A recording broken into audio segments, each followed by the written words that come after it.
Members of Free Youth Organization Ülvü Hasanli and Majid Mercanli and activists of the Nida civil movement Kenan Gasımlı have been released after completing their 15-day sentence in the administrative detention center of the Baku City Main Police Office.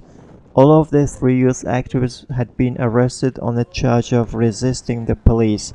Ülvü Hasanli and another Nida member Elnur Bagirov were detained in front of Nizami subway station on July 14th, whom the police accused of acting suspiciously and walking around in a suspicious way. Soon Kenan Gasımlı and Majid Mercanli joined them in the custody. Emil Bagirov was released shortly afterwards.